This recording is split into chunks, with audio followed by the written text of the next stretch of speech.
ICL na guerra. Nossa enviada especial Heloísa Vilela, direto da Cisjordânia, conta como é o cerco aos palestinos nos campos de refugiados. Matemática da morte. Um palestino foi morto a cada 2 minutos nesta terça-feira sangrenta. Secretário-geral da ONU diz que atos do Hamas não foram por acaso. Israel reage. Guerra lá e cá. Que isso, gente? Tem gente no ônibus! Tem gente no ônibus! Polícia faz operação contra a milícia acusada de botar fogo no Rio de Janeiro. E governador fala em terrorismo. Barraco no Salão. Depois de protestos da direita, Caixa Econômica suspende exposição de arte sobre a independência do Brasil. O ICL Notícias, segunda edição, está no ar.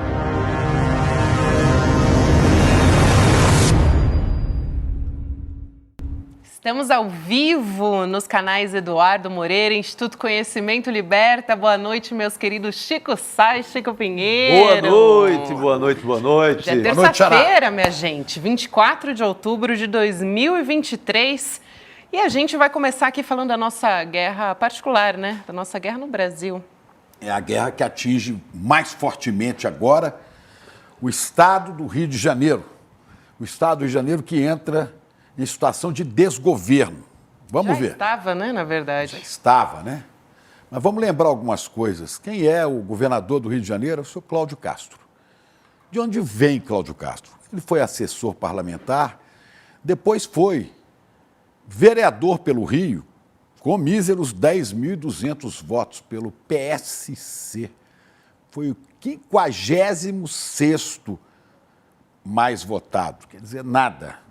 Mas, por um acordo político, ele virou candidato a vice de outro desconhecido, que também não tinha nada a ver, que é o tal do Wilson Witzel. Mas que pegou a cauda de cometa de Bolsonaro e acabou sendo eleito. Essa tragédia de juiz que foi eleito governador do Rio. Que tinha, entre as suas marcas, né, além de ser Bolsonaro, tinha um apreço tão grande pela Secretaria de Segurança Pública que acabou com ela. Aqui não precisa de segurança pública, coisa que o Cláudio Castro repete.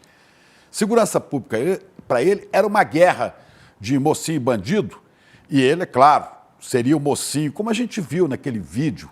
A gente tem um vídeo aí, vamos rever, né, o senhor governador do Estado, né, como secretário de Segurança Pública. Olha aí, isso aqui é comemorando a morte de um cara que ameaçava passageiros de um ônibus na ponte Rio-Niterói. Isso é o governador do Rio, é o mocinho dessa luta.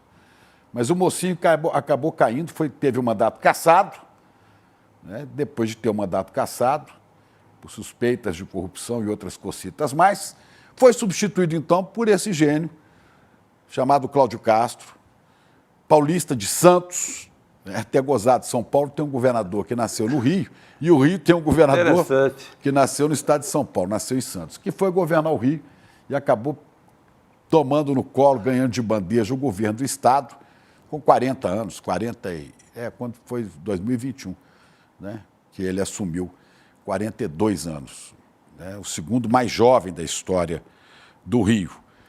E manteve extinta a Secretaria de Segurança Pública. Disse que não precisa de Secretaria de Segurança Pública. Para ele, bastavam a Polícia Civil e a Polícia Militar. Polícias que não se falam e sobre as quais há muita suspeita. Há muita suspeita, a gente vai ver por quê daqui a pouco. O Daniel Irata, que é pesquisador e coordena o grupo de estudos de novos ilegalismos da Universidade Federal Fluminense, que é parceiro do Instituto Fogo Cruzado, diz que o governo Cláudio Castro tem na área de segurança pública como marca o negacionismo e o incentivo à violência policial. Não é? As operações de Cláudio Castro como governador e assumindo para si a segurança pública foram, inclusive, contra a decisão do Supremo Tribunal Federal, decisão do ministro Edson Fachin, que restringia operações policiais em comunidades, em favelas, durante a época da pandemia. Foi por ordem de Cláudio Castro que houve a chacina da Vila Cruzeiro e houve também a chacina do Jacarezinho. As pessoas já não se lembram mais, né? Chacina do Jacarezinho, não sei se a gente tem imagens aí, resultou, é a mais letal da história do Brasil. Mataram 29 pessoas. A polícia do senhor Cláudio Castro.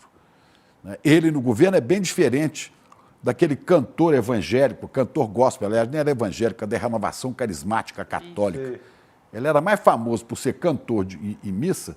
É curioso, né? Alguém falou, mas como é que ele cantava se ele é gago? Bom, ele é gago para falar, mas para cantar os gagos não são gagos. Nelson Gonçalves é o grande exemplo disso. Exatamente, mas ele é cantor gospel da Igreja Católica. E foi nisso aí, mais todos esses fatores, que o levaram a ser vice de Witzel e assumir o governo do Rio em substituição a Witzel. Mas depois vem uma tragédia que é a população do Rio, em sua maioria dos eleitores, elegendo esse cidadão como governador em primeiro turno. Ora, eu digo com todas as letras, não há condições de se governar um estado complexo como o Rio de Janeiro com essa história e com esse perfil. Esse cidadão não tem condições de governar o Rio. Mas a população do Rio e o Brasil vão continuar vendo esse cara por mais 3 anos no poder. Não é? Um cara que não gosta da Secretaria de Segurança Pública, não quer, e que nomeia chefe da Polícia Civil e da Polícia Militar. Muito bem, está aqui. Chefe da Polícia do Rio de Janeiro foi indicado por deputado ligado a miliciano, coluna do Guilherme Amado, no Metrópolis. Né? O novo secretário da Polícia Civil do Rio, nomeado na semana passada, foi indicado ao cargo pelo deputado estadual Márcio Canella, do União Brasil. Quem é o deputado Márcio Canella que indicou o chefe da Polícia do Rio de Janeiro? É um deputado ligado a um chefe de milícia na Baixada Fluminense.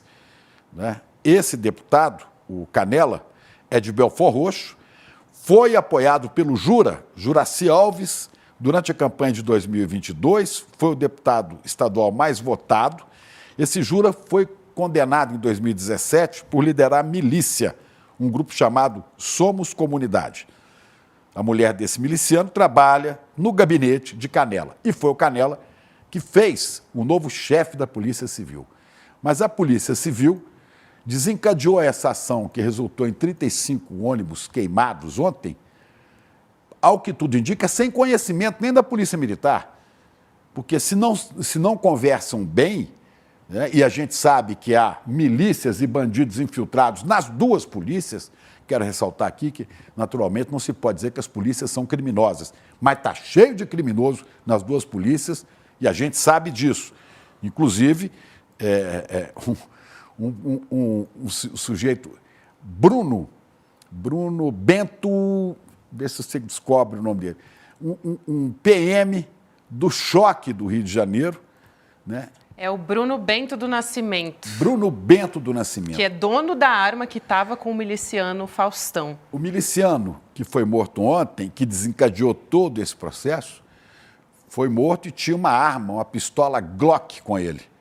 A pistola do miliciano era do soldado da PM, o Bruno. Então, depois que ele foi morto, o Bruno registrou a perda da sua pistola. Perdi uma pistola. Que coisa, perdeu, ela foi parar ontem. Desapareceu. Não é? Bom, é esta a situação do Rio de Janeiro, onde não há coordenação entre as polícias, onde não há inteligência. Hoje, o secretário do Ministério da Justiça, o Ricardo Capelli, está no Rio de Janeiro, tentando articular um apoio da Polícia Federal para trabalhar com inteligência num governo que inteligência não é valorizada. Foi a Polícia Federal que, agindo com inteligência, sem disparar um tiro, entrou numa mansão semana passada da Barra da Tijuca e apreendeu 47 fuzis. Não é? Graças, esse é o Capelli, graças à inteligência da Polícia Federal, coisa que o senhor Cláudio Castro, o nosso cantor evangélico, gospel, católico, ignora, não quer não é? Nem interessa, né, Chico? Ele quer, deixa lá traficante e milícia no domínio total. Acho que não quer mesmo resolver, não faz parte das atribuições dele. Quando ele se elege, ele não quer tocar nisso.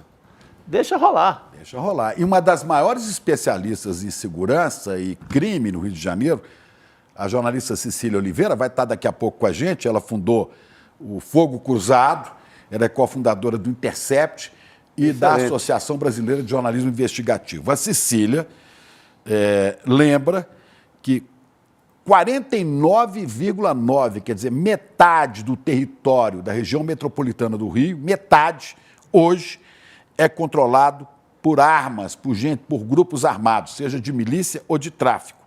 Na cidade do Rio é 1/3 da cidade. E desse 1/3, 74%, quer dizer, 2/3 é de milícia. De áreas ocupadas, né, pelos grupos armados. Armados. Né? Agora, esse negócio cresceu, esse negócio de milícia, a gente vai ver daqui a pouco também, até um pronunciamento do patrono maior das milícias, né, o inelegível Jair Bolsonaro, né, a milícia cresceu 131% durante o governo Bolsonaro, que era vizinho de miliciano, Rony Lessa, que tinha como secretário um sujeito ligado à milícia, que é Fabrício Queiroz, né? Bolsonaro, cujo filho Flávio foi à cadeia condecorar um miliciano, né, que era amigo de Adriano da Nóbrega, outro miliciano, que foi morto numa ação policial na Bahia, e nós sabemos que pode muito bem ter sido queima de arquivo, porque o cara sabia demais, não é? Então é isso, não há coordenação, não há entrosamento entre as polícias, né? A Polícia Civil do Rio participou há pouco, policiais da Polícia Civil do Rio participaram esses dias do desvio de 16 toneladas de maconha na Serra das Araras, na Dutra, que liga São Paulo ao Rio, né? E foram presos em ação da Polícia Federal, que usa a inteligência, né? Também está envolvida com tráfico de cocaína. Foram 400 quilos de cocaína, quase meia tonelada. Isso agora. Quer dizer, isso demonstra que a Polícia Civil está infiltrada de bandidos. A Polícia Militar tem bandidos que deixam armas, ou não, mas a arma desaparecida aparece em mão de miliciano. Então, é este o cenário da segurança pública, ou do governo, ou desgoverno no Rio de Janeiro. A situação é tão favorável para a milícia. Você veja as imagens do incêndio desses ônibus. Os caras que tocam fogo, nenhum tem a menor preocupação de usar máscara, alguma coisa. Precisa. No máximo, eles estão de capacete porque foram de moto, mas ninguém tem essa preocupação, porque não vai dar nada. Outra coisa que alguém chamou a atenção, acho que foi uma repórter do Globo, que houve esse incêndio, mas não aparecia nem corpo de bombeiros, que é ligado à Polícia Militar, nem viatura da Polícia Militar. Sabem por quê?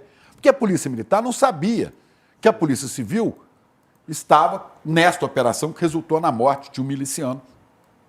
E não sabia que poderia ter essa reação. Ora, se houvesse inteligência, talvez pudessem ter prendido esses milicianos sem atirar. Exatamente.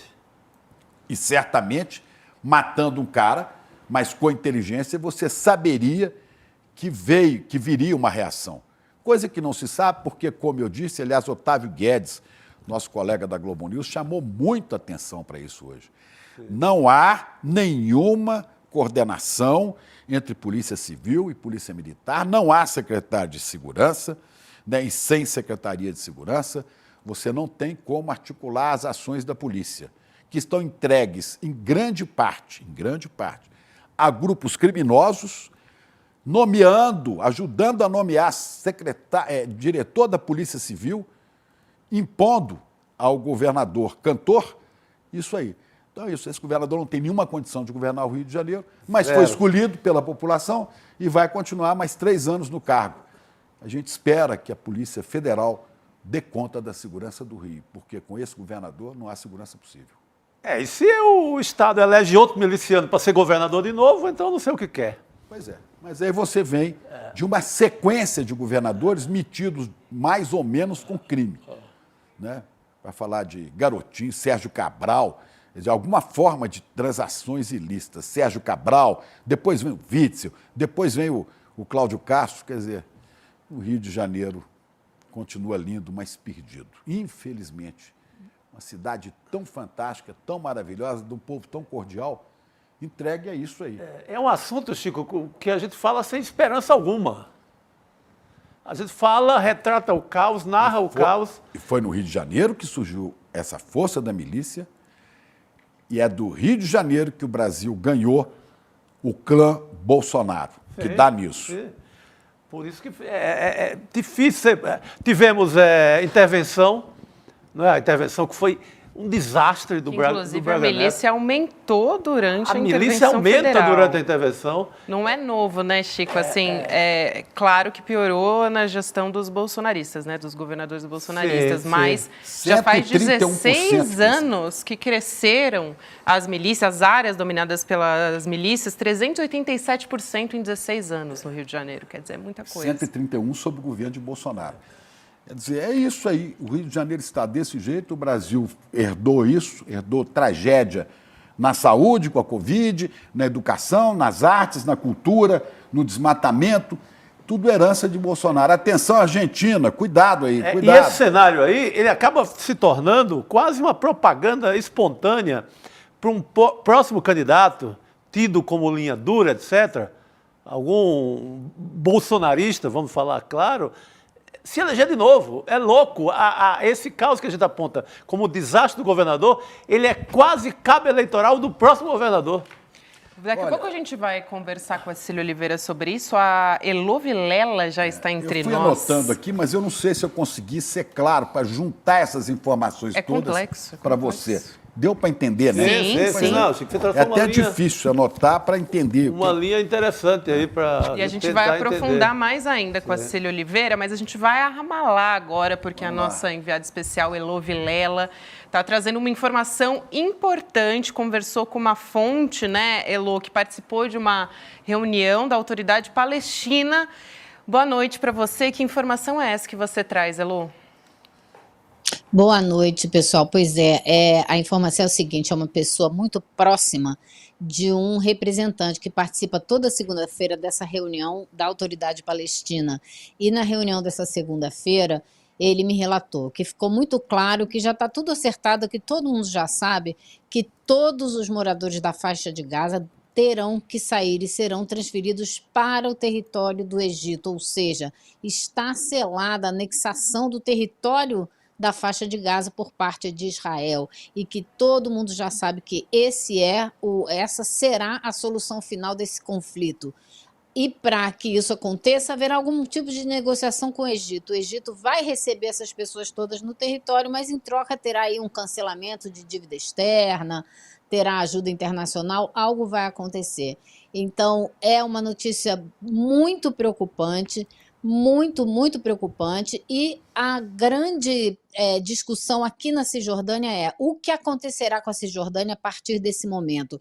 Porque se Israel, através do uso da força, através da iniciativa de tornar reféns esses 2.500.000 palestinos durante mais de 15 anos, cercando, regulando o que eles podem fazer, quando podem entrar, quando podem sair, a água que recebem, enfim, toda a vida dessas pessoas, estrangulando essas comunidades mais e mais, vai sair vitorioso, vai ficar com o território. O que vai acontecer então na Cisjordânia, onde você já tem várias cidades palestinas que estão cercadas, absolutamente cercadas, por colonos judeus que vieram e ocuparam ilegalmente esse território e que são protegidos pelo exército de Israel. Então, o medo que muitas pessoas aqui têm é que é uma questão só de tempo, eles também serão expulsos do pouco território que ainda mantém na Cisjordânia. Agora, Elô, nessas últimas 24 horas, né, os bombardeios de Israel levaram, né, a 700 mortes de palestinos. A gente estava conversando aqui nos bastidores, né, o Rogério Jordão, aqui, nosso roteirista, Chico, eu, uma morte a cada 2 minutos, uma média do que aconteceu. Por que foi essa madrugada, essas últimas 24 horas foram tão sangrentas. Você sente que está avançando a situação por aí? Olha, o que existe é uma discussão muito grande em o próprio Gabinete de Guerra de Israel a respeito de quando vai começar a ofensiva por terra. Quando que eles vão entrar em Gaza e começar a fazer uma limpeza do norte ao sul por terra. Então, esses ataques e a intensificação desses ataques pode estar relacionada a isso. Esses ataques, inclusive, atingiram hoje uma área muito próxima de um hospital da cidade de Khan Yunis, ali no sul. Vocês sabem, a gente vem falando dessa cidade há muito tempo, porque é onde está um grupo de brasileiros que foi se refugiar ali, esperando para poder cruzar a fronteira para o Egito. Então, houve mais destruição e essa intensificação pode estar relacionada à intenção de Israel de começar essa invasão por terra, que ninguém sabe explicar muito bem por que ainda não começou, né? Porque essa é a intenção dessa operação militar israelense. O Egito receberia toda essa população?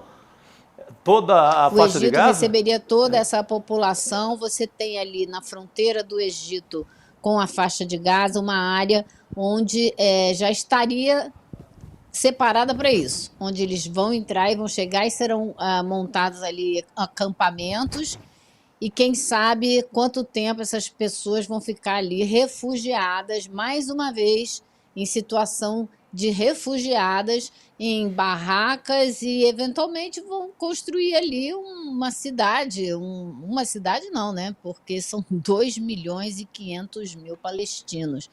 Então, realmente, é inimaginável você fazer essa transferência dessa gente toda. E a gente está vendo Israel aumentar o massacre, né? Aumentar o número de mortos e a violência, a rapidez com que esse número de mortos está aumentando. Esse mapa é muito interessante. Vocês estão vendo o último mapa ali, é disso que eu estava falando. Na direita, aqueles pontinhos verdes são as cidades palestinas que hoje estão cercadas, né? O território todo está sendo ocupado mais e mais por colonos israelenses. Então, tá ficando tudo branco, né? Porque o avanço de Israel sobre a área palestina. Eu queria só chamar a atenção para esse mapa. Voltamos com ele aí. Vamos voltar com ele aí. Tá na tela. Porque esse primeiro mapa, mas eu queria que enchesse a tela com ele, a nossa tela aqui, para quem está no computador ou no celular poder entender. Esse primeiro mapa, que tem uma grande parte escura, verde, né? É de 1946. Onde está verde aqui, ó, essa parte toda, era território palestino. Os judeus, os israelenses, ocupavam aquelas partezinhas brancas. Em 1947, houve a divisão pela ONU em 2 estados. Israel ficou com esta parte branca e a parte verde continuou com os palestinos. 20 anos depois de algumas guerras, em 67, depois de mais uma guerra, olha o tanto de território que os palestinos perderam. Israel ocupou mais espaço. E agora, em 2010, que é o último mapa que você tem aí, em 2010, nós temos, então, esta região do alto aqui, que é a Cisjordânia, que era toda a Palestina. Você vê, tem umas manchas palestinas, porque os de Israel já ocuparam grande parte e a faixa de Gaza vai sumindo. Agora, a Elô podia explicar para a gente, com essa transferência de 2 milhões de pessoas que estão na faixa de Gaza, 2.200.000, para o Egito, a faixa de Gaza fica sem palestinos. Aí Israel vai lá, ocupa e toma esse espaço também. Ela é anexada, né? Exatamente, anexada. Aí, resta o quê? Resta uma Cisjordânia que já está destroçada, para eles atacarem. E eles, o povo de Netanyahu, né? Nem digo do povo de Israel, o povo de Netanyahu, ocupar, e os palestinos se tornam definitivamente pária do mundo. E sujeito a novas expulsões, logo mais na história, né? Passam a ser aquilo que os judeus reclamavam de si mesmos, né? Que eram espalhados pelo mundo. Basta o Egito não receber uma contrapartida que deve ter via ONU para expulsa para outro lugar. Então vai ficar, é um povo que vai ficar uma legião cigana, uma legião nômade, né? Fica totalmente à mercê. A gente não pode, né, falar disso como uma coisa normal que vai acontecer. A gente tem que continuar dizendo isso não pode, isso não vai, isso não é, justo, isso não é legalmente, né, aceitável, não é humanamente aceitável. Então, é não, não e não para essa manobra. Elô, vai ter uma reunião da Assembleia Geral da ONU amanhã, depois de amanhã, né? Na quinta-feira. Justamente, é uma reunião. Eu estava acabei de falar com um diplomata brasileiro nesse minuto aqui no celular. Essa reunião é uma reunião para pressionar os Estados Unidos, que foram o único país que vetaram a resolução apresentada pelo Brasil no Conselho de Segurança da ONU para criar um corredor humanitário. Então, essa reunião é especificamente para isso, para pressionar o governo dos Estados Unidos a retirar esse veto, porque é inaceitável. Agora, vou dizer, não é suficiente. Aliás, é pouquíssimo você simplesmente fazer um cessar-fogo para ter um corredor humanitário.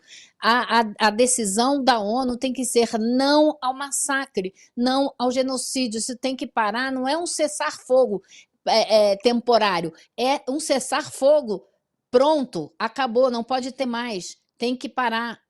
Israel tem que ser parado. Esse país não pode continuar massacrando os palestinos como está fazendo com esse número de mortes assustador que a gente está vendo.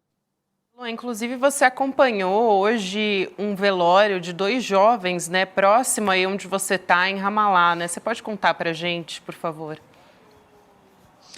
Eu fui a um velório num campo de refugiados que tem aqui a 10 minutos de Ramallah.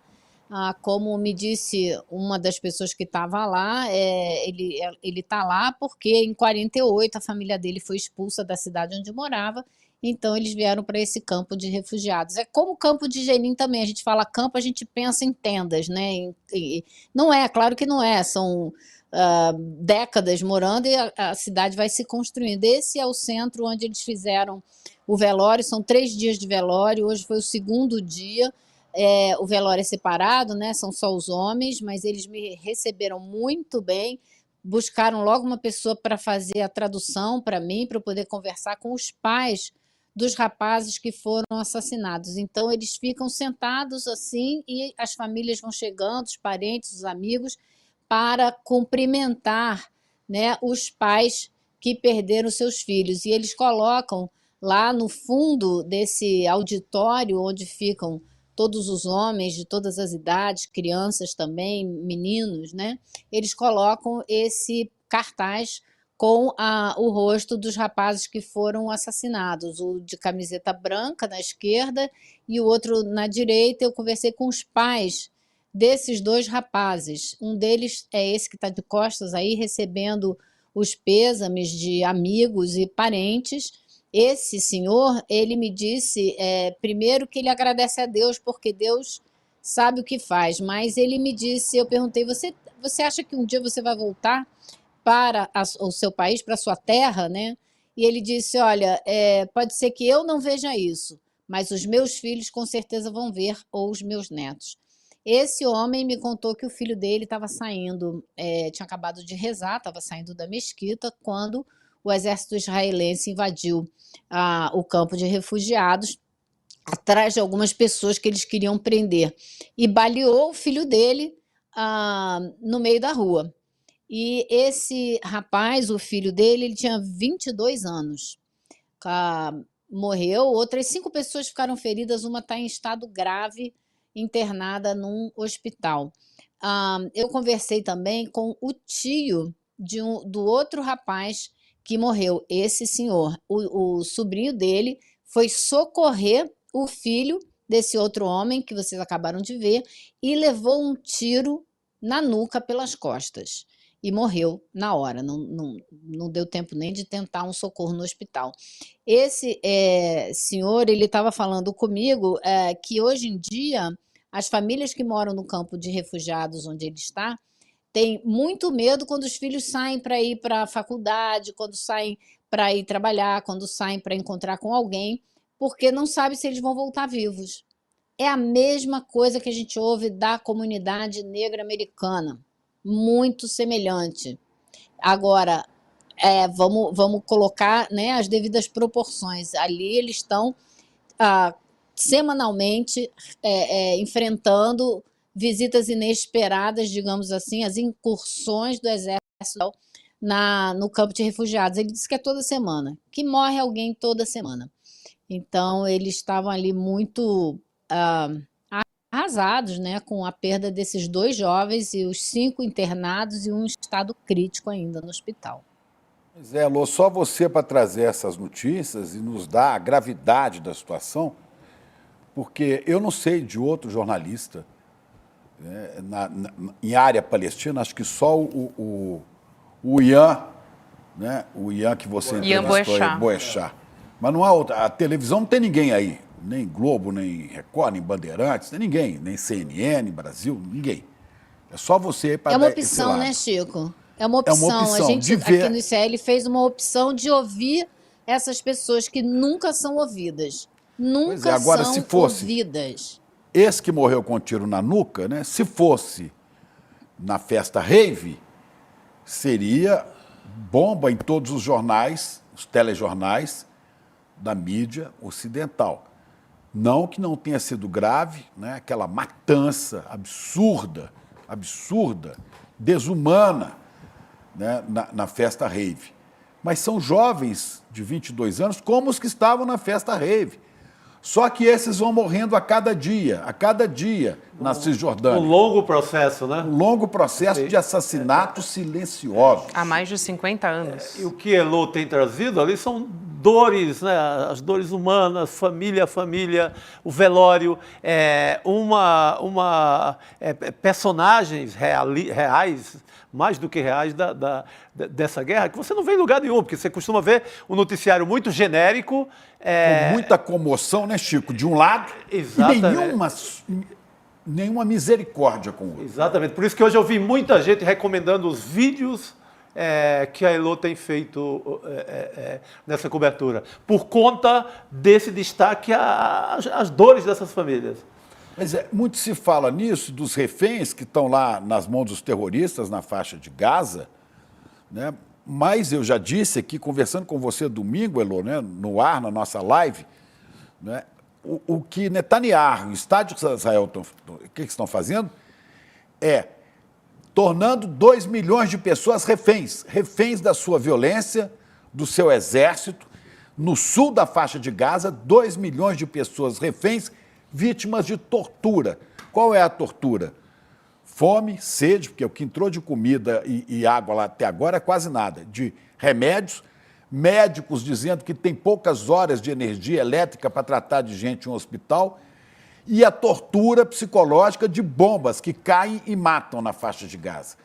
Quer dizer, isso é um absurdo que a qual não se está dando a devida atenção. Está havendo um genocídio numa prisão a céu aberto, e o Ocidente silencia diante disso. Vamos ver o vídeo daquele pior fotógrafo... do que silencia. Por favor, eu Elô. acho que é pior do que silencia, né? O mundo ocidental, assim. França hoje, o que fez o Macron hoje? Foi visitar o Netanyahu e propôs que todo o esforço que o primeiro mundo tem feito para combater o ISIS, né, e o terrorismo, que deve se voltar contra o Hamas. Veja bem. Então, não é nem só ficar silencioso, é pior do que isso. É aumentar o massacre que já está em andamento. E eu vou só discordar de uma pontinha do que você falou, Chico, que é o seguinte: eu já não consigo mais chamar o Hamas de um grupo terrorista. Não consigo. E eu acho que agora houve uma virada importante, porque o secretário-geral da ONU trouxe à tona hoje no discurso dele o fato de que os palestinos foram empurrados por essa situação. Os palestinos não tiveram saída. Israel colocou, como você disse, numa prisão a céu aberto, cada vez mais sufocados, e eles não têm saída. O que eles vão fazer para chamar a atenção do mundo e brigar pela liberdade? Elô, assim como a ONU não chama o Hamas de grupo terrorista, eu não chamo de grupo terrorista. Mas as ações desses homens, em vários, inclusive na própria Festa Rave, são ações que você tem que descrever aqui como ação terrorista. A ação é terrorista. Se o grupo é um grupo criado para fazer terrorismo, é outra discussão, que a ONU não diz ainda. Mas que são ações terroristas, essa é uma longa discussão, né? De qualquer maneira, são tragédias dos dois lados. Evidentemente, muitíssimo mais pesada sobre o povo palestino que está sendo exterminado. Olha só a frase do Guterres, como diz tudo em cima do que você falou, Chico. É importante reconhecer que os atos do Hamas não aconteceram por acaso. O povo palestino foi submetido a 56 anos de uma ocupação sufocante.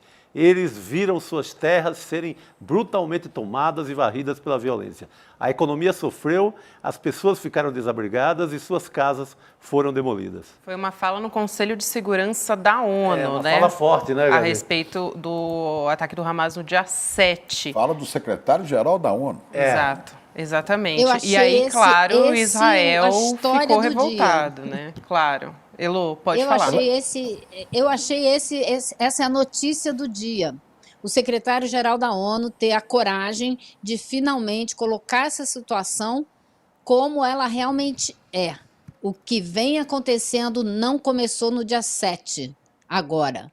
Isso acontece há décadas. E não é possível você infinitamente, eternamente, submeter uma população às condições que Israel vem submetendo os palestinos. Isso um dia tem que explodir. E um palestino hoje me disse, foi horrível, está sendo horrível agora em Gaza, a próxima revolta, o próximo levante palestino vai ser ainda pior, porque isso não vai acabar aqui. Elô, só para lembrar, depois que o Antônio Guterres disse isso que disse aí, o governo de Israel pediu a cabeça dele, do secretário-geral da ONU. O embaixador de Israel na ONU. O governo de Israel, né? Pediu a cabeça dele. Quer dizer, ou você concorda com o massacre organizado pelo governo genocida de Netanyahu, ou então vão pedir a sua cabeça. E ele está distorcendo, né? A cara inclusive. De pau, né? A cara de pau, né? Assim, realmente, eu não sei nem como classificar. Acho que Chico Sá, que é bom disso, vai dar uma boa palavra para essa ação aí do governo de Israel, Chico. Difícil, viu, Elô? Não tem dicionário que me ajude nessa hora. Inclusive, hoje, a agência da ONU na Palestina soltou um comunicado dizendo que, se não receber combustível, a ONU vai ser obrigada a interromper as operações em Gaza. A gente tem, inclusive, essa nota aí, você está vendo na sua tela, e eu vou traduzir aqui, né, a ONU dizendo o seguinte: aviso, se não conseguirmos combustível com urgência, nós seremos obrigados a interromper as nossas operações na faixa de Gaza a partir de amanhã à noite. Então, a ONU dizendo que termina amanhã se não conseguir combustível. E já não era o suficiente, né, essa ajuda que estava chegando aqui, conseguiu chegar até a faixa de Gaza. Então, agora também a gente tem essa declaração. Tem uma outra agora, a gente está trocando aqui, um outro post dizendo: estamos sem palavras, né? A ONU também fez esse comunicado. Prestamos homenagem aos nossos 35 colegas que foram mortos em Gaza desde o dia 7 de outubro. Nós lamentamos e lembraremos deles, né? Estes não são apenas números, são nossos amigos e colegas. Muitos eram professores em nossas escolas e a ONU lamenta essa enorme perda. Foi o que escreveu a ONU, né, na Palestina. Então, é a mesma coisa, né? A gente está falando aí de quase 6 mil mortes, né? São histórias, né? Não são números. Exatamente. Por isso, quando o Elô vai numa casa de uma família, ou quando viaja, não é, com personagens, com pessoas da área, quando ela vai no velório, ela Acaba com a face exatamente. humana da tragédia. Acaba com os números e mostra ali história. Né? E aí, Elô, se eu digo que as ações de militantes do Hamas foram muitas delas ações terroristas, eu não tenho também como deixar de classificar ações do exército de Israel sobre Netanyahu como ação terrorista e classificar Netanyahu como agente terrorista que age em nome do povo de Israel, sendo que 86% rejeitavam até o começo dessa guerra. 86%. Praticamente 9 de cada 10. Eu vou continuar não chamando de ação terrorista, eu acho que é resistência o nome, mas tudo bem, acho que é isso aí mesmo, a gente está aqui para concordar e discordar. Agora, eu interrompi a Gabi, porque eu acho que ela ia chamar um vídeo muito forte. Um vídeo do nosso colega, Elô. Exatamente a dimensão da destruição que está em andamento lá em Gaza, né, Gabi? Exato, o vídeo do fotógrafo Motaz Azais, ele tem feito vários registros, né, no perfil dele das redes sociais, inclusive alguns registros já foram classificados como conteúdo sensível e alguns bloqueados, né. Há várias reclamações nesse sentido também, de que conteúdos que estão sendo feitos para denunciar o que está acontecendo na faixa de Gaza são censurados ou nas redes sociais de maneira geral. Vamos ver esse vídeo do fotógrafo que dá uma ideia da destruição e o Motaz, inclusive, ele teve a conta cancelada no Twitter. Vamos assistir. I'm Motaz, and I will show you the massive destruction that happened to the Zahra city in the middle of the Strip. More than 14 residential towers got destroyed by the Israeli airstrikes. Imagine how many people have been homeless and lost their places, like Gaza need a new Nakba. Ontem ele, inclusive, fez Nakba, né? Ele fala o novo Nakba. O Nakba é essa expulsão primeira dos palestinos, que eles dizem que continua acontecendo. Ontem, inclusive, ele fez um vídeo parecido com esse, segurando um ursinho de pelúcia vermelho, né? Que foi um ursinho, provavelmente, de alguma criança que ele pegou desse bombardeio e aí disse, ainda estamos vivos, until now, né? Até agora. Ou seja, não sabe o que vai acontecer depois. É muito forte isso, né? Ele tem postado diversas denúncias no perfil dele, que são realmente, assim, alguns vídeos a gente não consegue assistir de tão fortes que são. Inclusive, ele diz, né, nesse vídeo, só para dar uma resumida que a gente mostrou agora, ele fala, eu sou um Motaz, eu vou mostrar a vocês essa destruição massiva que aconteceu na cidade de Al-Zara, no meio da faixa de Gaza. Imagina quantas pessoas ficaram desabrigadas. Imagina só, Gaza poderia ter outro Nakba, né, que foi o final do vídeo ali que a Elô ressaltou. E ele faz essas imagens com drones, faz vídeo nas redes sociais, são conteúdos, assim, devastadores. A gente fica completamente sem palavras diante disso. E, Gabi, eu pedi hoje para a gente mostrar esse vídeo, primeiro, pelo que ele significa, né? Dar uma dimensão da destruição, mas segundo, pelo fato da conta dele ter sido cancelada. Que isso é que eu acho um absurdo. E aí é que a gente vê como vai o controle da informação para sempre contar as coisas de um ponto de vista e não de dois. Por exemplo, se a gente olhar como o New York Times escolheu contar a história das duas reféns que o Hamas liberou hoje, né? Ou ontem, e essas aí, o que ele escolheu contar da fala delas? Ele selecionou a parte em que ela fazia alguma crítica e deixou de fora toda a parte onde ela dizia como ela foi tratada, como ela foi medicada, as pessoas que estavam lá foram medicadas. E essa imagem dela indo embora é muito simbólica, porque ela vai embora, mas ela faz questão de voltar. Olha só, ela vai voltar agora para dar a mão ao ativista do Hamas antes de partir. Ou seja, isso não é um comportamento de quem foi maltratado, de quem foi espancado, né, de quem foi aterrorizado. Tudo bem, ela foi feita refém, claro, mas isso não quer dizer que ela foi maltratada enquanto estava como refém do Hamas, porque é uma arma também, né? Eu conversei hoje mais cedo com a Gabi, eu estava falando disso e com outras pessoas. A gente tem que se lembrar, foi assim que a gente conseguiu salvar algumas vidas durante a ditadura militar, com sequestro de embaixador, né? É uma arma para quem não tem outras. Agora, o que mais incomodou ao governo de Israel foi uma dessas senhoras dizer que a cerca de Gaza, aquele muro feito pelo governo de Israel, custou 2 bilhões e 500 milhões de dólares e que isso não serviu para nada. Quer dizer, fizeram um muro e tal, e isso não adiantou nada, né? Foi uma fala, toda essa saída dela, muito ruim para a propaganda de guerra do governo de Israel, né? Com certeza. Menos muro e mais conversa, né? E tem, Olha, só deixa eu registrar uma coisa aqui para a Elô. Sim, eu só queria concluir essa história das duas senhoras, né? Porque elas foram duas reféns israelenses que a gente não contextualizou, que foram libertadas, melhor dizendo, né, pelo Hamas ontem.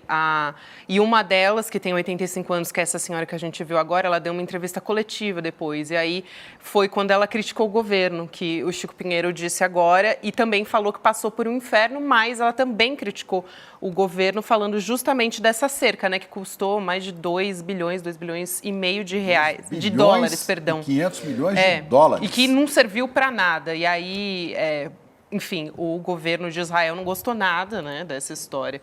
Pode seguir, Chico, só queria dar esse contexto.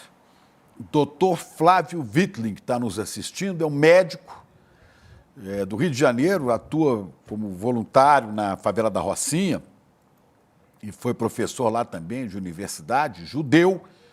E ele diz: Gaza é um gueto de Varsóvia, enviesadamente devolvido, banalizado por toda uma geração de judeus, olha, que teve essa geração, muitos de seus ascendentes, seus antepassados, sob a tirania dos nazistas. Como judeu brasileiro e polonês, com histórico familiar de família trucidada em campos de Auschwitz e Lodz, e que hoje possui um núcleo familiar multiétnico assentado nas 3 grandes religiões monoteístas, judaísmo, islamismo e cristianismo, peço perdão ao povo palestino pela enésima vez e diz: estou emocionado com a coragem da Elô de estar falando para vocês lá de Ramallah e de vocês que estão quebrando a narrativa dominante na mídia ocidental, né, sobre o Golias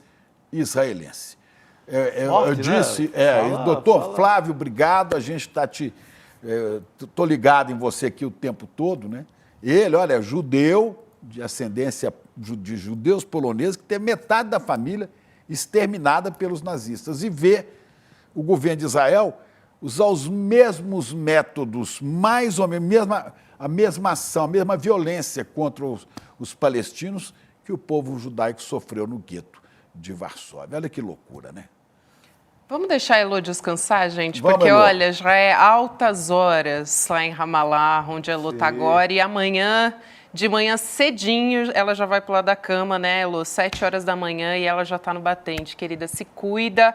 Muito obrigada e até amanhã. Obrigada, gente. Até amanhã. Eu queria mandar um abraço para esse médico pela coragem que ele teve de falar o que ele falou, porque vai sofrer críticas. Mas é mesmo. Vamos em frente. Boa noite, pessoal. Dr. Flávio Wittling, que tem o meu respeito. É isso. Obrigado, e a gente segue agora falando a respeito, né, do Rio de Janeiro. A gente vai falar sobre a crise na segurança pública, mais uma, né, que a gente teve. Só lembrando, acho que a gente acabou não falando, mas faz só 3 semanas daquele assassinato de 3 médicos na zona oeste do Rio de Janeiro. Quer dizer, não é uma coincidência. A gente já vem tendo consecutivas, né, situações na Zona Oeste.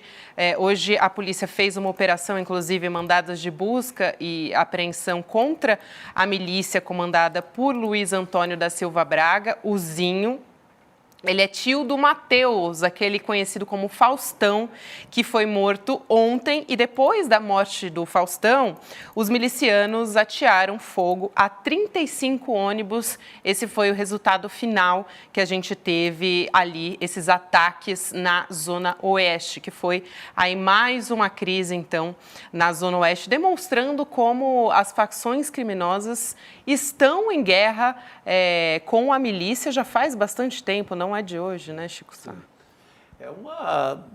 Você falou a questão do tempo aí, do assassinato que incluía, dos médicos, que incluía o irmão da Samia Bonfim.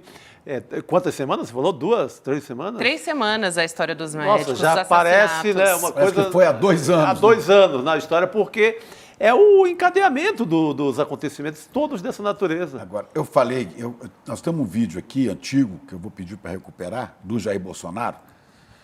Dá para pôr aquele vídeo do Bolsonaro? E não foi só Com uma áudio. declaração, né? Foram várias. Porque eu falei que durante o governo Bolsonaro, as milícias cresceram no Rio de Janeiro 131%, mais que dobraram.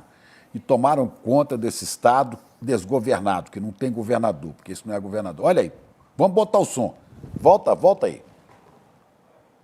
Milícia, você tem que pensar, tem gente que é favorável à milícia, porque a maneira que eles têm de organizar, de se ver livre da violência. Naquela região onde a milícia é paga, não tem violência.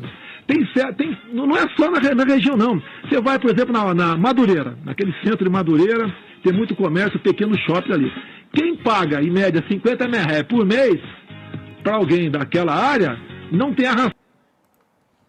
Só para lembrar que não foi a única vez que o Bolsonaro, ele ressaltou ali, defendeu os grupos de extermínio, defendeu também o Adriano da Nóbrega, né, que era um ex-policial também, miliciano. Ele, inclusive, era apontado, né, porque ele morreu, como chefe da milícia no Rio de Janeiro. Então, não foi a primeira vez que ele é um Bolsonaro... garoto propaganda da milícia. A milícia Ele cresce é porque... garoto propaganda da morte. Mas Da morte. se ampliar, é isso aí. Olha, a gente está falando de números de guerra que são assustadores. Não custa lembrar que durante o governo deste energúmeno, Jair Bolsonaro, né, porque não tem outra expressão para usar, 5 mil pessoas chegaram a morrer por dia de Covid. Absoluto descaso do governo federal. 5 mil por dia no Brasil.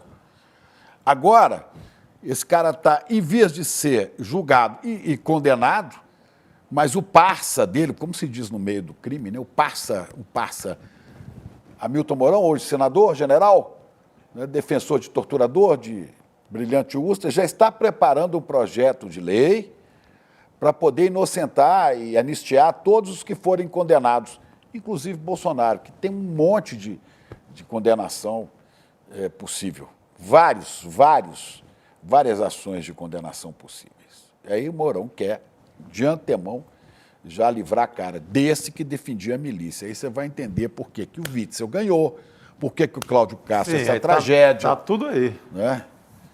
É isso, é a cultura. Só para a gente dar os dados certinho aqui, né? Eu até abri uma reportagem para a gente contextualizar melhor. Em agosto de 2003, o Bolsonaro, né, como deputado, em discurso na Câmara, ele usou a tribuna para elogiar um grupo de extermínio da Bahia. Disse que o Esquadrão da Morte teria o apoio dele se resolvesse migrar para o Rio. Isso naquela época, tá, gente? Ele disse, enquanto o Estado não tiver coragem de adotar a pena de morte, o crime de extermínio, no meu entender, será muito bem-vindo. Se não houver espaço para ele na Bahia, pode ir para o Rio de Janeiro. Se depender de mim, terão todo o meu apoio. Isso muito antes, né, da situação que a gente teve depois. Que levou, inclusive, Bolsonaro a defender Adriano da Nóbrega. A gente já está aqui com a Cecília, que é jornalista, cofundadora do Intercept Brasil, também para conversar com a gente sobre toda essa situação do Rio de Janeiro, para nos ajudar a entender, né? Cecília, muito boa noite para você, seja muito bem-vinda. Já começo te perguntando a respeito dessa história do Faustão, né, que foi morto ontem. A Polícia Militar prendeu administrativamente o sargento Bruno Bento do Nascimento, que é lotado no batalhão de choque da Polícia Militar do Rio de Janeiro. Dono da arma que estava com o miliciano Faustão, né, que foi morto ontem, né, segunda-feira. Agora, Cecília, não é uma coincidência, né, que ele fez a denúncia de que a arma dele tinha sumido logo depois que o miliciano foi morto, né? Sem dúvida.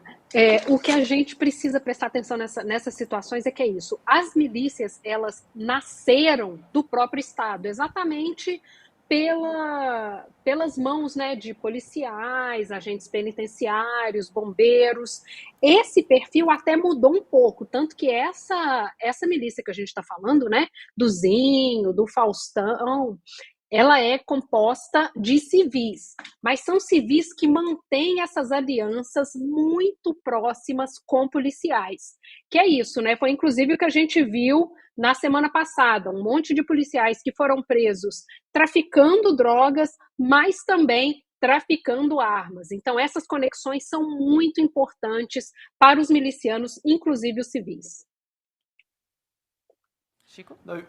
Ô Cecília, eu falei aqui que quando a gente começou a relatar os últimos acontecimentos, eu falei um pouco em cima das ações, na verdade das omissões do Cláudio Castro, né, o governador, que é um cenário de desesperança, né? Você, como estudiosa dessa questão, como repórter que cobre, como fez aquele excelente trabalho no Fogo Cruzado, como repórter atuante, escreve sempre muito bem sobre o tema. Você tem alguma esperança em matéria que o Rio de Janeiro fique pelo menos um pouquinho melhor nesse cenário aí? Olha, Chico, realmente assim, complicado. Acho que esperança não pode ser uma palavra utilizada por quem mora, por quem transita no Rio por enquanto, né? E isso por quê? O Cláudio Castro está completamente enfraquecido, né? Ele não conseguiu sustentar o seu secretário de Polícia Civil no cargo por 3 semanas. A base aliada rachou e indicou ali aquele policial influencer e ex-comentarista do SBT para poder ser o atual secretário de Polícia Civil. Então, isso demonstra para a gente que é isso. Ele apenas é um fantoche ali no cargo e quem está tomando essas decisões sobre segurança pública no Rio de Janeiro é quem está na Alerj, né? E existem também alguns outros pontos que precisam ser levados em consideração para poder analisar a política de segurança no Rio, política de segurança entre aspas, porque ela não existe, que é isso, não existe um plano de segurança pública e não existe uma secretaria de segurança pública. Somado a esse cenário, o Ministério Público também extinguiu, tempos atrás, o núcleo que era responsável por investigar má conduta, desvios das polícias, que era ali o GAESP. Então, está tudo muito livre para poder correr e formar esse caos que a gente está vendo. Pois é, Cecília, Chico Pinheiro, eu estava me lembrando aqui, até tentando lembrar o nome, né? Mas me lembrei agora, um bandido famoso no Brasil nos anos 60, 70, né? Ele morreu aos 29 anos, Lúcio Flávio. O Lúcio Flávio, vendo uma certa confusão, ele bandido, ele falou, está tudo errado, bandido é bandido e polícia é polícia, porque ele percebia policiais agindo como bandidos. Sim.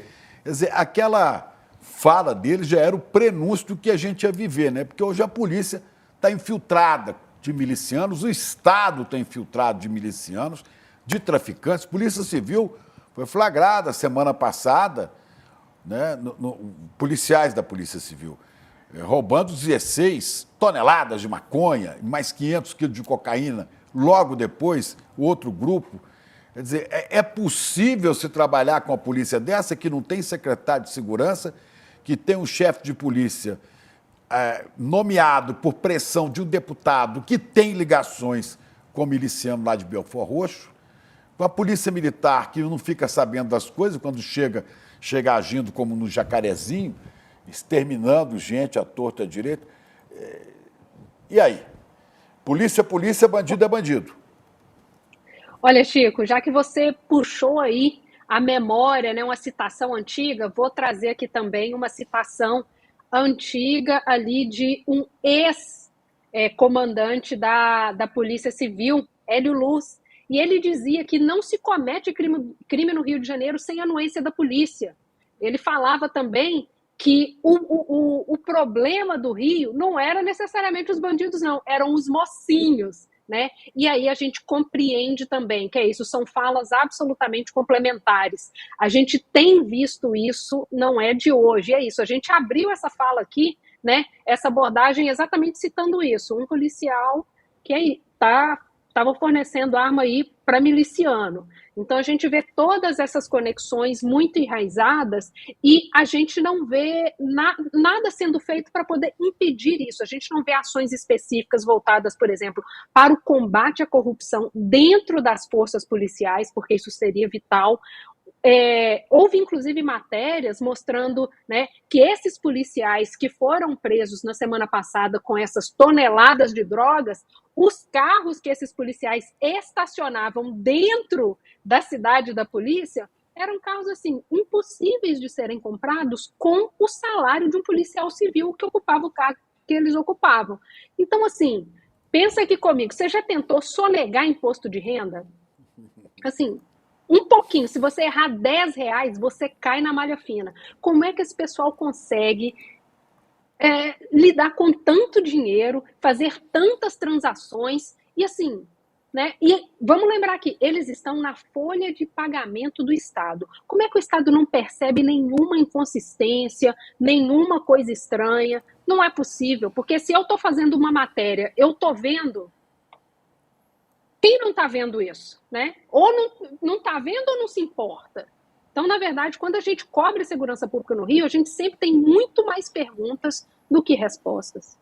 Pois é, o Witzel, que bancava de mocinho e dava pulinhos como se tivesse feito um gol quando mataram um cara lá na ponte de Niterói, acabou caindo. Aí o Rio herdou o vice, né? Herdou o vice. Aí, olha o mocinho, isso é mocinho, olha lá, matamos, depois perdeu o mandato. Aí veio o Cláudio Castro. A tragédia é que Cláudio Castro acabou eleito pela maioria dos eleitores do Rio de Janeiro, em primeiro turno. 60% Essa tragédia dos que não sabe o que é governar, que não tem força, não tem pulso, e um governo que é dominado por outras forças que não são a dele, nem a do Estado. Não é? Agora, se ele é derrubado, se ele é cassado, ou se ele renuncia, também não resolve, porque o vice também não é lá essas coisas, né? Quer dizer, é uma sucessão de equívocos, de erros, né? Sem dúvida. E, assim, a gente não chegou aqui à toa, né? Não é possível eleger pessoas como Castro do nada, porque é isso. Antes, quando ele era ali vice de Witzel, quem era o Witzel e quem era Cláudio Castro? Tipo, eram pessoas absolutamente desconhecidas, né, do cenário da política e que foram eleitos especialmente depois do endosso do Flávio Bolsonaro àquela candidatura. Então, depois que o Witzel rompeu com o clã Bolsonaro, é isso, o Witzel perdeu o cargo e o Castro continua sendo aí esse pedaço de madeira que está sentado ali na cadeira do governador. E isso é possível exatamente pelas alianças políticas que sustentam essas pessoas nos seus cargos. Elas não vieram do nada, elas não estão aí despretensiosamente, elas têm uma missão, elas têm alianças e elas se mantêm nos cargos por causa disso.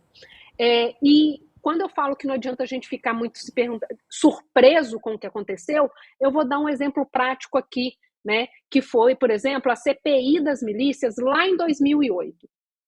Quando houve a CPI das milícias, a gente levantou um monte de nomes. Muitos nomes foram levantados ali, centenas. E depois da identificação dessas pessoas, daquelas alianças, de toda aquela estrutura, o que foi feito? Nada. Na década seguinte, o que aconteceu?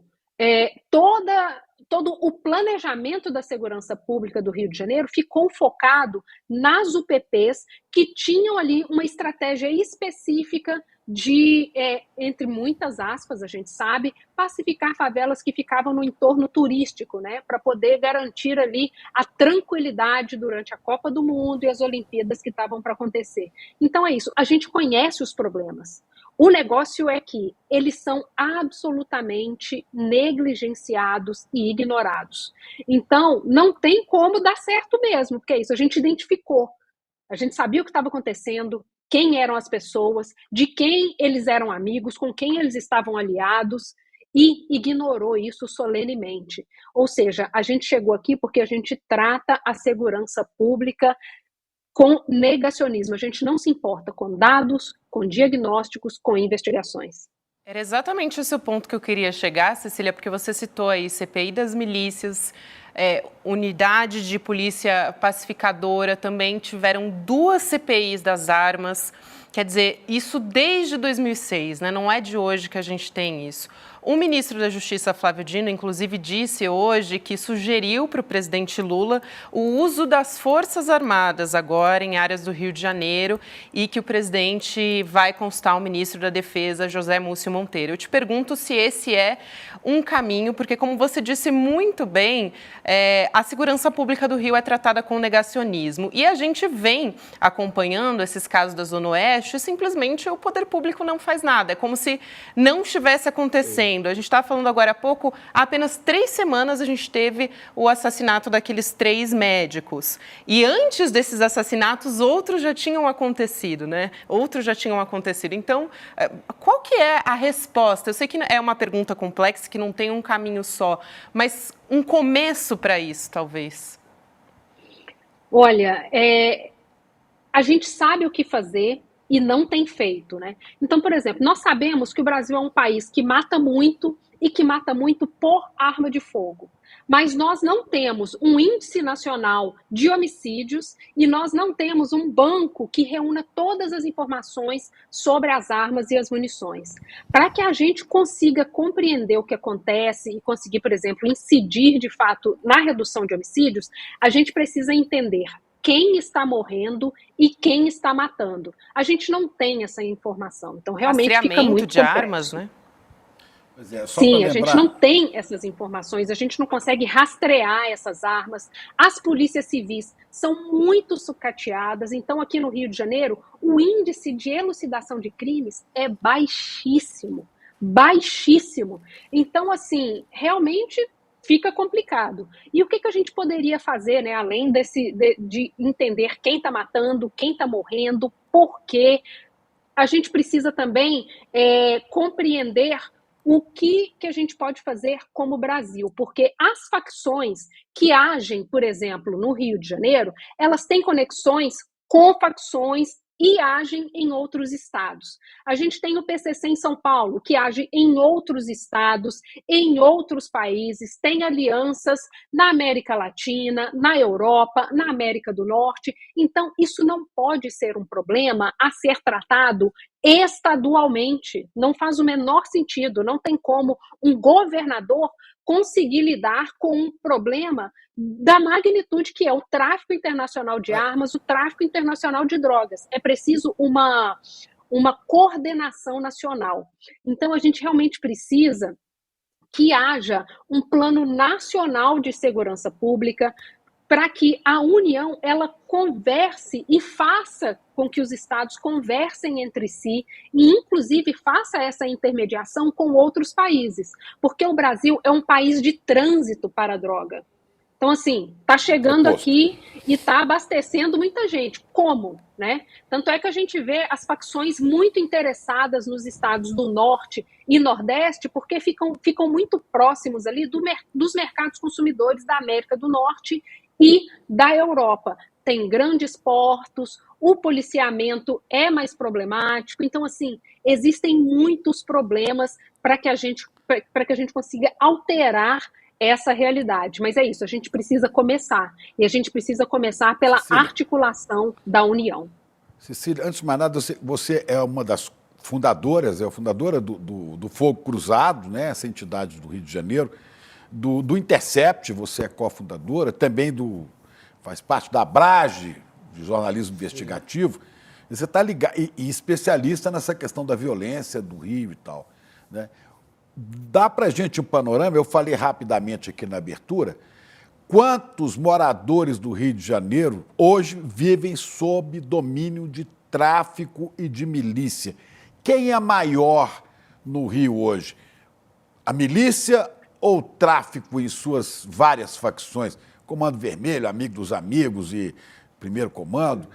Quem que é maior? É o tráfico, são os traficantes ou são os milicianos? Olha, boa pergunta, Chico. No Fogo Cruzado, a gente fez um estudo recentemente com o pessoal ali do GENI, da UF, que se chama o Mapa dos Grupos Armados do Rio de Janeiro. A gente analisou informações dos últimos 16 anos para poder entender quem domina o quê e está se movimentando para onde. E o que esse estudo revelou é que as milícias, elas avançaram muito mais do que o tráfico nesses últimos anos. Isso significa que hoje, vamos pegar aí, a capital, 1/3 do Rio de Janeiro, ele está dominado já pelas milícias. A milícia é hoje a maior detentora, né, de áreas no Rio de Janeiro, infelizmente. E isso relacionado com aquilo que eu falei, né, sobre a CPI das milícias, que é isso. Quando houve a CPI das milícias, foi o momento em que o crescimento das milícias diminuiu. Ou seja, era possível incidir neste problema. Depois, eu mencionei, né? Não se falou mais de milícia, houve aquela exposição toda, elas se reorganizaram, se recolheram e cresceram ali sem os holofotes da imprensa, sem os holofotes de ninguém. Então, elas cresceram ali quietinhas.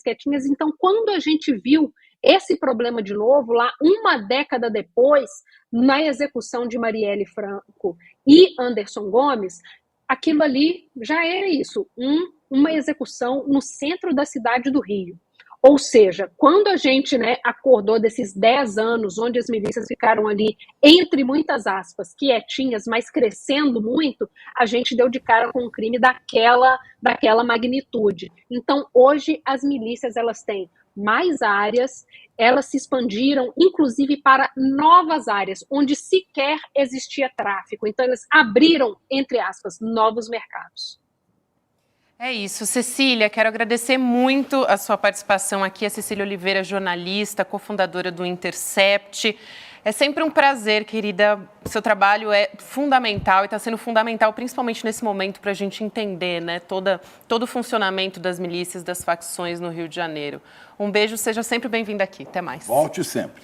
Muito obrigada. Até a próxima, querida. Gente. Até mais. Até. É isso, Cecília maravilhosa. Agora a gente vai conversar com o Guga Noblar, porque a gente teve barraco, né? A Caixa Econômica Federal suspendeu uma exposição de arte chamada O Grito, depois de protestos de parlamentares da oposição. Tudo isso porque uma das obras, um painel chamado Bandeiras, da artista Marília Scarabello, fazia uma colagem de adaptações da bandeira do Brasil com críticas a figuras do antigo governo Bolsonaro e políticos de direita também. É isso, né, Guga? Que história é essa?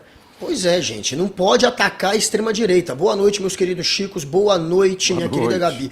É assim que eles reagem e é a hora que a máscara dessa turma cai, porque eles ficam pregando como se fossem os defensores da liberdade absoluta. Só que na hora H é isso que eles fazem. Eles partem para cima de professor, chamando de doutrinador, eles partem para cima de jornalista, linchando, tentando calar, de historiador, de cientista, claro, de artista também. Artista sempre foi o alvo da extrema-direita. Não é a primeira vez que eles tentam acabar com uma exposição que não era do gosto deles. Tem aquela famosa em que havia um homem nu numa exposição bancada, se eu não me engano, pelo Banco do Brasil, e eles também fizeram o maior barraco. Disseram até que era pedofilia, porque eles tentam sempre criminalizar aqueles que eles não gostam. Eles sempre tentam jogar pro lado do crime. Então vira pedofilia, né? Vira doutrinação ideológica. É assim que eles tratam o tempo inteiro. E agora eles estão indo para cima dessa exposição porque tem uma crítica ao Paulo Guedes, a Damares Alves, ao Arthur Lira. Então é claro que essa turma, que é muito poderosa, e claro, ao Bolsonaro também. Então é claro que essa turma reagiu do jeito que eles estão acostumados a reagir. Estão partindo para cima da artista Damares, tá indo para cima até do Fernando Haddad, estão querendo que ele explique, a Bia Kicis já está querendo que ele vá à Câmara para explicar o motivo de financiarem esse tipo de obra. Então eles estão fazendo o que eles sempre fazem, que é tentar censurar. Eles sempre jogam com a censura. A liberdade para eles é só a liberdade de atacar a democracia e de atacar as minorias, mas eles não aceitam crítica. Na hora que eles são criticados, que eles são alvos até de uma obra de arte, é assim que eles reagem. Isso é uma tentativa óbvia de censurar e está sendo bem sucedida. O Paulo Guedes também reagiu, não? Ainda não, né, o Paulo Guedes? Porque é isso que eu queria saber, porque a gente descobre Chico, esse aí tá ganhando dinheiro. Se ele tá no paraíso fiscal. Esse aí tá ganhando dinheiro, ele não tem... Lembra, ele tá o Paulo, em Paris. Lembra o Paulo Guedes, numa reunião com a Damares, reunião 22 de abril, se não me engano, 2021, que o Paulo Guedes, a Damares, vem com a reunião da boiada do Ricardo Salles. Isso. O Paulo Guedes dá uma lição na Damares, a Damares fica com aquele moralismo falso dela, com aquela hipocrisia, aí o Paulo Guedes para tudo ali e diz, Damares, deixa eles... Frase do Paulo Guedes. Deixa eles se fuderem pra lá. Vamos passar a boiada, vamos cuidar da economia. Paulo Guedes é mais esperto. Ele é ganhador de dinheiro.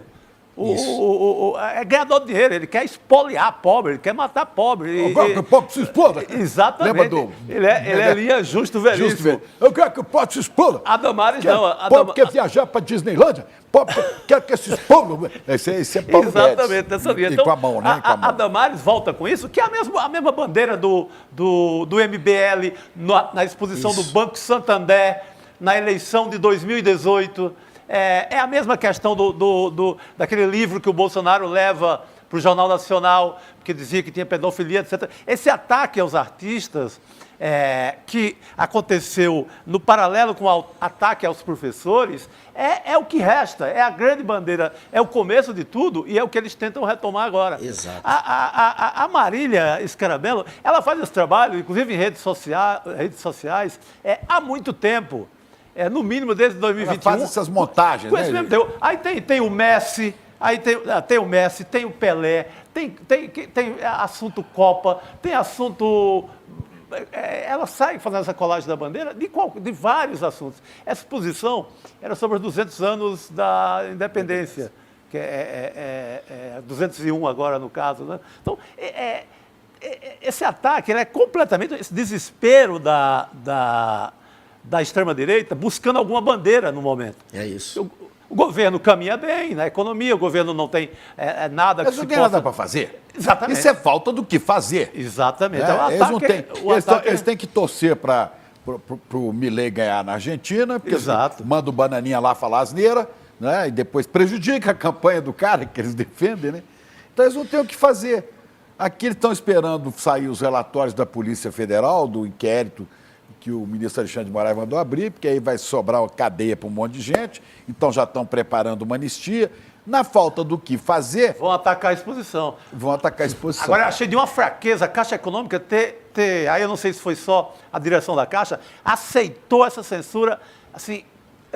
O Google deve ter mais informação, aceitou. Aí eu acho que entra o dedo do Arthur Lira na parada, não só o dedo. Tem a nota que a nossa produção pode colocar aqui, a nota da Caixa Econômica Federal, olha lá.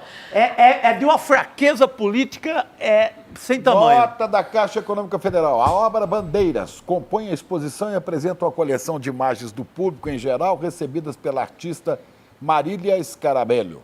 Desde 2016, com releituras da bandeira brasileira que retratam os mais diversos imaginários acerca do Brasil, com variadas manifestações de pensamento.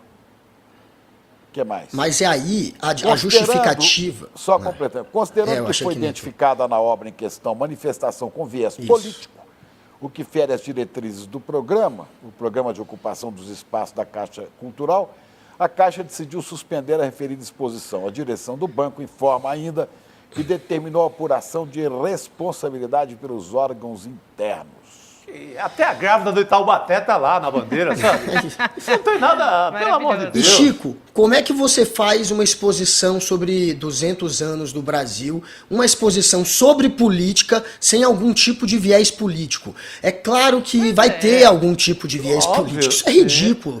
E aí os caras estão indo para cima e como falou agora você, Chico Sá, eles estão querendo uma bandeira, eles precisam de uma bandeira, eles precisam usar a guerra cultural como um meio de unir a extrema-direita. Foi o que você disse, eles vieram disso e eles voltam para isso, já que eles perderam o poder político, eles precisam se concentrar na guerra cultural. A guerra cultural é contra as minorias, é contra a agenda LGBT, é contra os artistas que eles consideram como de esquerda.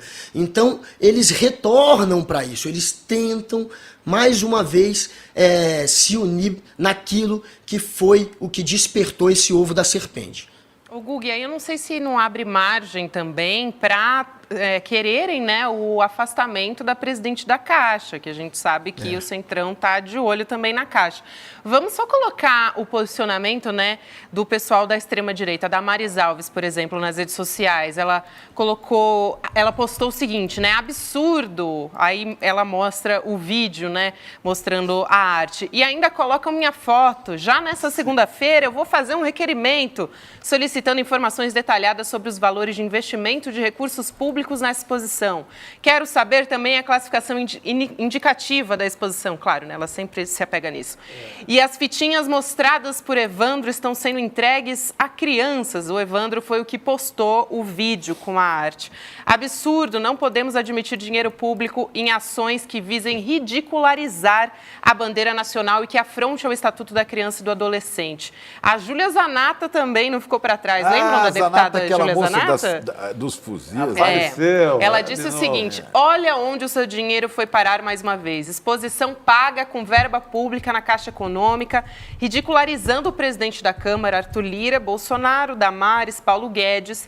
Eles não têm nenhuma vergonha nem respeito pelo dinheiro público. O Brasil do PT é só baixaria e gastança. Vamos entrar com representação no Tribunal de Contas da União para investigar e punir este absurdo. Inclusive, o Poder 360 disse, né, que o presidente da Câmara, Arthur Lira, já fez chegar ao presidente Lula, que estava bem satisfeito com isso, por ter sido retratado dentro de uma lata de lixo, né? E segundo o Poder 360, também aumentou a pressão justamente para a presidente da Caixa, Rita Serrano, deixar o cargo. Que ele quer botar um dele lá para poder trabalhar a eleição do ano que vem, com agências pelo Brasil inteiro, com dinheiro.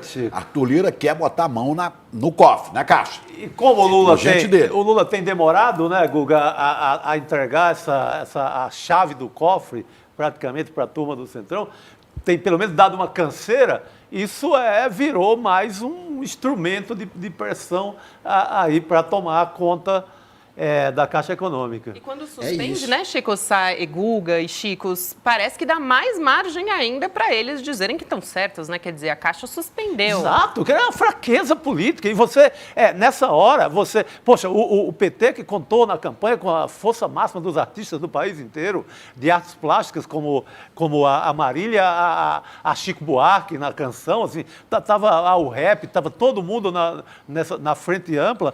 O PT, nesse momento, entrega assim de mão beijada para um grito da Bia Kicis, para não sei o quê. Pô, pelo amor de Deus. Só faltou a Carla Zambelli entrar nessa, mas a Carla Zambelli está preocupada com o endereço do Xandão. Aliás, isso teve mais repercussão aí, não? Exatamente. Teve, Guga? A Zambelli, não. A Zambelli, enfim, tá muito ruim para a situação dela. Ela tá, pois é, hoje não teve nada demais. Aquele negócio dela pedir o endereço do ministro Alexandre de Moraes... Foi, eu pedi o ministro Alexandre de Moraes por hacker, ele ficou escancarado com esse áudio que vazou. Então, assim, a situação dela agora tá, enfim, insustentável. Não tem como ela escapar. Como é que ela explica aquela história? Diz ela que não se lembra. Ela é tão cara de pau que... Perguntada sobre o motivo daquele áudio, ela disse que não se lembra. E que como levaram o celular dela, ela não consegue mais acessar as imagens para poder se lembrar. Ela simplesmente esqueceu o motivo daquela mensagem. Ela não tem nem o que falar, ela está com medo de dar uma desculpa que possa ser desmentida na sequência. E a gente vê nessa história, gente, o cinismo da extrema-direita, que mais uma vez usa agora a bandeira do Brasil, como se estivessem preocupados com a bandeira, e as criancinhas, o Estatuto das Crianças, eles já querem mais uma vez apelar para as crianças, como se os artistas estivessem provocando algo que não deveria ser mostrado para as crianças. Eles sempre fazem isso, uma cara de pau e o cinismo de sempre, porque o que incomoda é só a crítica mesmo, é colocar essas figuras da política na lata de lixo da história. Então essa crítica incomoda e eles vão para cima e reagem com a censura, mostrando que aquele papinho de liberdade de expressão é só desculpa para ter a liberdade de atacar a democracia, de corromper a democracia e de, num momento adiante, até acabar com a liberdade de expressão, porque é assim que se acaba. Então é só mais uma história que desnuda, né, que tira a máscara dessa hipocrisia da extrema-direita. Gente, vamos ver esse vídeo que fez a exposição repercutir, como é que tudo começou. Vamos assistir. Quando a gente acha que já viu de tudo, eles aparecem com novidades. A nova é que aqui em Brasília está acontecendo uma exposição cultural com apoio da Caixa Econômica e do governo federal. Eu estive lá, presenciei essa bizarrice. Aqui está uma das imagens da exposição, a bandeira do Brasil com a folha de maconha. Vejam que exposição de qualidade. Aqui bandeira rosa, escrito manda nudes. Dinheiro público servindo para manifestação política, porque isso aqui não tem nada de cultural. É um lixo. Colocaram aqui a imagem do Bolsonaro como se estivesse fazendo cocô na bandeira do Brasil. Outro exemplo de revanchismo político com dinheiro público. Colocaram aqui outras figuras, Damares, Paulo Guedes. É uma influência de extrema-direita, né? E ele vestiu a carapuça aí, dizendo que é o Bolsonaro, não é nem identificado como se fosse... É um bolsonarista, mas não obrigatoriamente o ex-presidente Bolsonaro. Ele já disse que é o Bolsonaro que está fazendo o serviço aí em cima da bandeira. Na bandeira do Brasil, mas é bom lembrar que um bolsonarista estava fazendo isso lá no Supremo, lembra? Exatamente. Baixou a senhora agora, lá de o Santa Bolsonaro Catarina. Fez na bandeira do Brasil, fez no Brasil inteiro. Fez durante 4 anos, só fez isso, não fez outra coisa. Pois é, eles usam o dinheiro, né? Eles vão para a questão do dinheiro, é outra piada, né? Esse pessoal que passa pano pro Bolsonaro pegar joias que seriam públicas, estão preocupados agora com financiamento público. Eles sempre apelam, gente, para as criancinhas.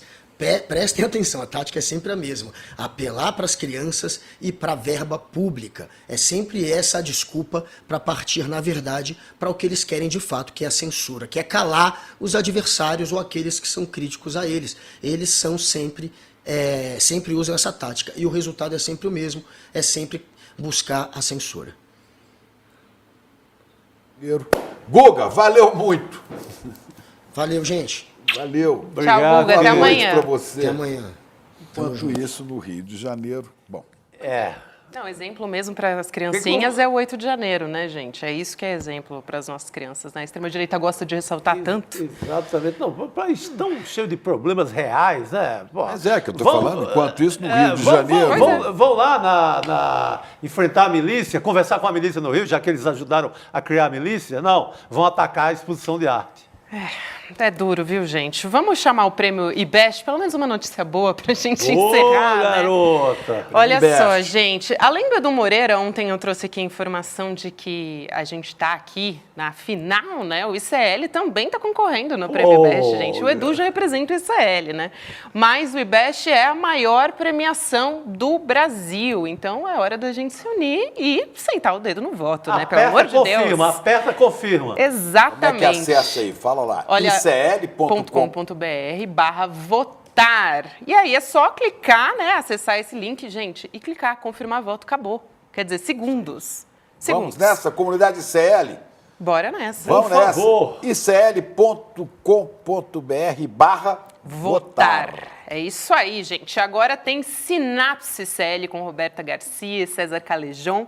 Eles vão entrevistar o Rubens Casara, o juiz de direito do TJST. RJ. Você acompanha essa entrevista a partir de agora. Muito obrigada a você que ficou com a gente até o final. Amanhã tem mais, né, minha gente? Vamos lá, acabou, vamos lá. Não estamos nem no meio da semana ainda, pessoal. Anda pela paz. Até logo, Celi. Boa noite. Olá, eu sou a Dani Vidotti, sou professora de Yoga e Meditação.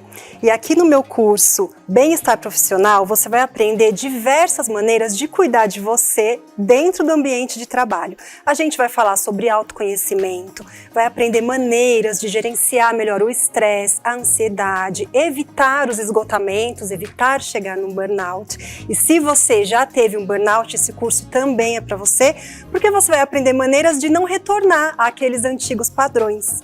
Aqui nesse curso, você vai aprender a trazer equilíbrio físico, mental e emocional. Tudo isso vai colaborar para o seu melhor desempenho dentro do ambiente de trabalho, trazendo motivação, mais energia, mais foco e até clareza mental. Faremos também diversos exercícios práticos e eu espero você. O curso já está disponível aqui na plataforma do Instituto Conhecimento Liberta. Vamos?